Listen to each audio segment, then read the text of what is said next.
जातो।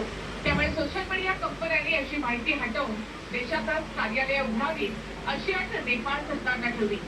त्यासाठी Facebook, WhatsApp, इन्स्टासह 26 ॲप्सना 7 दिवसांची मुदत दिली गेली।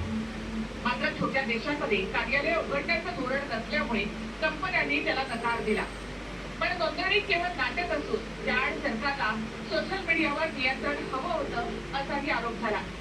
ओली सरकार चीन धाडसीन असल्यामुळे त्यांनी चीनी टिकटॉक मात्र सुरूच ठेवलं। त्या विरोधात जेनझी चळवळ नेपाळमध्ये सुरू झाली। जेनझी म्हणजे 18 ते 25 वयोगटामध्ये तरुण। आंदोलनामध्ये सर्वाधिक तरुणांचा सहभाग असल्यामुळे चळवळीला जेनझी नाव दिलं गेलं। अनेक दिवसांपासून ही चळवळ शाळा महाविद्यालयांमध्ये वाढत होती। एकीकडे सत्ताधारी नेत्यांच्या मुलामुलींचे महागड्या लाईफस्टाईलचे व्हिडिओ व्हायरल होत होते आणि दुसरीकडे जेनझी चळवळ अजून तीव्र होत होती। अखेर नेपाळ सरकारच्या भ्रमाचा भोपळा फुटून आग तो कोसळला।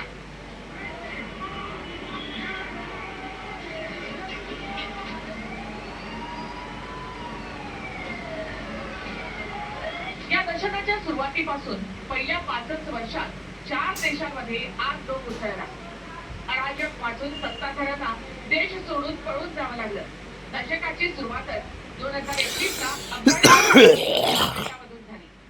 तालिबान्यांनी देश काबीज केला। लोकशाही पद्धतीनं निवडून आलेले पंतप्रधान अशरफ गनींना देश सोडून जावं लागलं। त्याच्या पुढच्या वर्षी 2022 ला श्रीलंकेमध्ये महागाईच्या विरोधात राजपक्षे विरोधामध्ये जनक्षोभ भडकला। आंदोलकांनी संसदेचा ताबा घेतला। राजपक्षे कुटुंबाला सैन्याच्या बंदोबस्तात देशाच्या बाहेर काढण्यात आलं। 2024 ला आरक्षणाच्या मुद्द्यावरून बांगलादेश पेटला। आंदोलक पंतप्रधान शेख हसीना यांच्या घरापर्यंत धडकले। प्रचंड तोडफोड झाली। हसीना यांना सुद्धा सैन्याच्या बंदोबस्तात देश सोडावा लागला। या घडीला त्या भारतामध्ये लाक्षणिक होत आहे। त्यानंतर 2025 ला महागाई आणि सोशल मीडिया बंदीच्या विरोधात नेपाळमध्ये रणवा भडकला। पंतप्रधान ओलीसह अनेक मंत्र्यांची घरं आंदोलकांनी आगीच्या हवाली केली। ओलींना सुद्धा सैन्याच्या मदतीनं देश सोडून पळावं लागलं। কি ভালো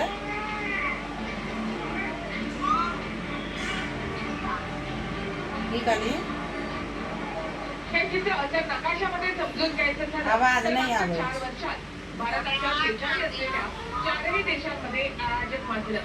त्यामध्ये यावेळी नेपाळची भर पडली। प्यार लाइक करे पता नहीं की भे गेले बा प्यार में पाकिस्तानातली लोकशाही देखाव्यासाठी राहिली।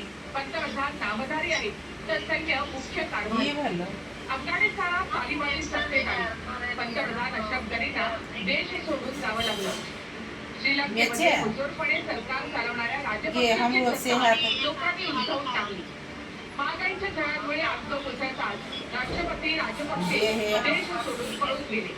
ये है हमरो प्यार लागे छे से आ भे गेले हमर प्यार से उठे नहीं आंदोलकांनी हिंसाचार फिरवून सत्ता पालट केला।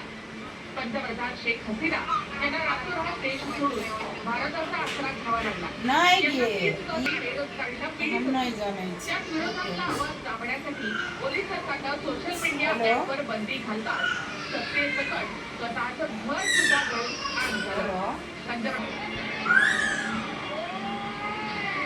हेलो लोकांना व्यक्त होण्याचा अधिकार काढून घेतल्यावर काय क्या करती हूँ वो पैसा कहाँ डालना है एक बार फोन कर उसको बोलते ना कब डालेगा नो क्रांती बनावी लागेल। नहीं ऐसे एक बार बहुत अच्छा लगता है मैं देखती हूँ मेरे को अभी 7:30 पौने 8 बजे बात करा था गारंटी पैसा आएगा था मेरे को नहीं लग रहा वो आज डालेगा। ऐसा मेरा नौटंकी अच्छा नहीं लगता है ना। हम कर दो पैसे के लिए साला के रुला देता है। मराठी मैं घर से एक रुपया में सब्जी नहीं है घर में किसके बताओ